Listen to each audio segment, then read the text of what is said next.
All right, now that we've established the free ion terms for the D2 configuration, and remember we're using the hexa-agua vanadium 3+ ion as the representative example for this. And what I want to just start with is recall that the ground state in the free ion term is triplet F, and that the one relevant spin allowed excited state that's above it is going to be triplet P. So now we have to sort of figure out, going from the free ion term of, say, just the free ion of vanadium 3+, which is in a spherically symmetric field, what's going to happen when we impose the octahedral field on that ion? And it'll be obviously 6 water ligands will come in on the X, Y, and Z axes. And when you do that, you start to actually see again that you get splittings between the T2G and the EG orbital sets, and that's a result of electrostatic repulsions and stabilizations that are going on.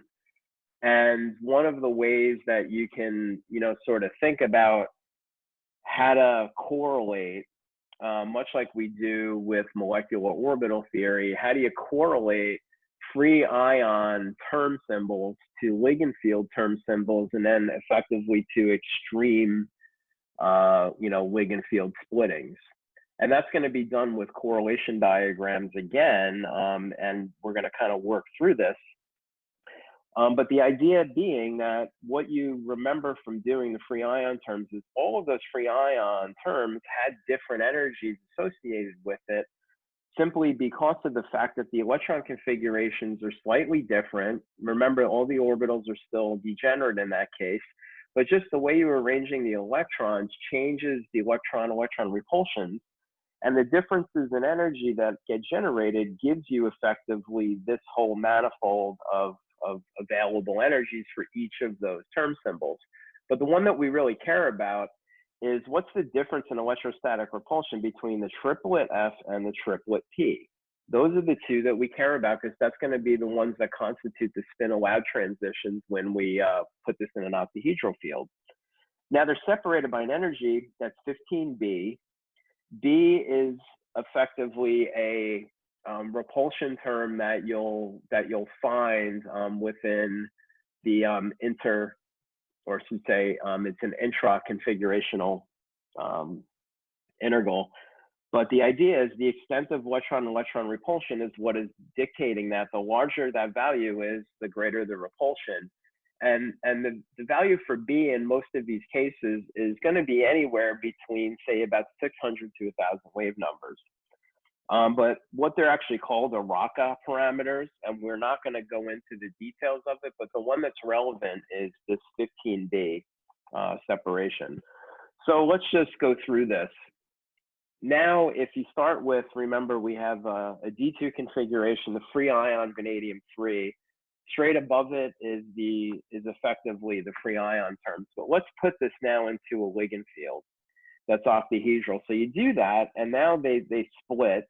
And you're basically going to be in the situation where you sort of know that the 2 electrons are going to reside in the lower energy orbital, and those are in the T2G orbitals. And the EG orbitals obviously raise up in energy because there's repulsion along the X, Y, and Z axes. And that's illustrative of the fact that you're starting to now make orbitals that were once degenerate. Now they're becoming, non-degenerate because of the fact that you've now imposed more electron-electron repulsion. So if you keep going, this can be considered sort of what happens in the weak field. But if you sort of keep going, then you'll start to recognize that as we're going left to right here, and we're basically causing more of a splitting in del O, what we're really doing is we're basically increasing del O as we go left to right in this correlation diagram. And in the end, you see what happens here. These are now the extreme sort of, I would say, extreme field, where you basically have very clear-cut electronic configurations that are really easy to see. So that this up here actually would be a doubly excited state, for example. So this is kind of like never going to be seen under normal experimental conditions. But it gives you an idea of sort of what's going on. And then the other thing that happens is, notice how the triplet F manifold, which was degenerate in the free ion, now splits into multiple ligand field term symbols, of which, as you can tell, these are coming from somewhere. I'll show you where that comes from in a few minutes. But for now, all you have to recognize is triplet F is generating all of these different triplet ligand field terms. And then the triplet P generates one of them here. And notice how this one just sort of slides along, because obviously triplet P is an excited state in the free ion term, and it's not subjected to ligand field splitting. So that's why its energy is staying constant as we go left to right on this diagram, whereas the ones associated with this ground state basically are splitting into different energies. And then you start to recognize that once they're splitting more and more and more, you start to recognize something, that this guy here is the ground state, but then everything else where they're splitting into are all becoming different excited states. And you start to recognize that this is now starting to look like something we might see that would actually impose multiple transitions in the vanadium 3+ ion now. You can kind of start to see what is going on. We actually have ligand field states that are going to be spin allowed, and there's more of them than what was in the free ion diagram, simply because we imposed the ligand field on it in the first place. So let's keep going. So in general, the way you write an orbital correlation diagram is exactly as it's shown here. On the far left is the free ion terms. Once you cross that solid line, you get into the weak field limit, and you basically now are going to write ligand field term symbols on everything, starting here, going all the way through until you get to the end here. And then you get to this extreme field where everything is just in electronic energies that are very easily determined just by assuming the ligand field splitting is so massive that this is where T2G and EG lie, and they can't actually split any further. So as you can see, as we go left to right, weak fields on the left, strong fields towards the right, you have everything else in the middle, and then del O is increasing left to right. So that's basically the way you see this. And there's another common theme here. If you have symmetries that match in the ligand field term symbols, they will not cross. So states of the same symmetry won't actually cross. And if they actually approach each other, so for example, if we had one coming from this way and one coming from this way, if they actually approach each other, they start to repel as they get closer, and they actually diverge in energy. But let's kind of describe what's going to actually happen with ligand field term symbols. So what will happen is the free ion terms split into electronic states in the ligand field that are basically broken out according to symmetry. So in your textbook, they give you the answers in a table. So it tells you the S term will give you A1G as an E rep in the octahedral point group. And then the one we really care about is obviously F is going to give us A2G plus T1G plus T2G. And then remember, the other one that really mattered to us is the P will give you T1G. So for us, this is going to be triplet T1G. And then for F, this is going to be triplet A2G plus triplet T1G plus triplet T2G. And those are going to be the relevant spectroscopic states that are going to be permitted to give us electronic transitions. So I'm not going to tell you anything else. One of these will be the ground state. And then obviously two of them will be excited states, and then this will necessarily be an excited state. So there's going to basically be a ground state and then two excited states from those ligand field terms, and then one excited state from the last one. So what this tells you is there's going to be three possible electronic transitions that are spin allowed in vanadium-3 hexagua ion. All right, I'm going to tell you where these come from using group theory in a few minutes, but let me just kind of give you a couple of ways that you can think about how these are actually labeled. And obviously what I did is I took the spin and just gave it, I moved the spin from the free ion term and moved them right into the ligand field term symbols, which is exactly what you want to do. And then the other thing that I absolutely did is we're in the octahedral field, so obviously everything here has Garada subscripts because they're all d orbital configurations. So the other thing that you're going to see is if you have a triply degenerate asymmetrically occupied state, that's what this is representing. 1 electron and 3 orbitals is asymmetric. That's actually a T. And then you'll see the same thing here. We have triply degeneracy here, again, asymmetrically occupied. That's what calls that a T. You're ignoring what's in the EG orbitals there. If you have E, you have a doubly degenerate asymmetrically occupied state, so that's an E, and so is that. And basically, those are the only ways you can write those configurations. So you can very easily distinguish between T and E. What about A and B? Well, remember, A is always totally symmetric, so you can kind of see what's going to happen here. That's a good example of an A state, and that's another one. Completely symmetrically occupied basically gives you A or B term symbols. So you can kind of see that's where we're getting the T's, that's where we get the A's. But let's kind of work through this a little bit. So where do these come from? And obviously they're E-reps, so they're coming from group theory. So here's the way this works. In quantum mechanics, what you can kind of do is, of course, you can take any given wave function. Remember, these d orbitals are wave functions. And what they basically have is that there's a radial component, there's 2 angular components, and a spin component to these wave functions. And what are we going to do? Well, we can ignore spin in this case if we assume there's no spin orbit coupling that's going to influence the E-reps that get generated as a result of orbital angular momentum. Radial has no angular directionality, so we can basically ignore that completely too. And then the other part, which is interesting, is only one angular function actually is relevant here. The other one we can kind of ignore because it's invariant with respect to rotation around Z. So this one is not. And we're going to use that function and this equation. And you'll be shocked at how easy this is, but angular momentum here is L. So where do we get that? Well, you kind of understand where that's going to come from, right? If we have a triplet F configuration, what you basically remember is that's going to be associated with L equals 3. So that's going to be 3 in these examples. And then what's alpha? Alpha is just going to be in radians, the rotation that we are looking at. So a C2 rotation, alpha is effectively 180 degrees, or simply in radians, it's pi.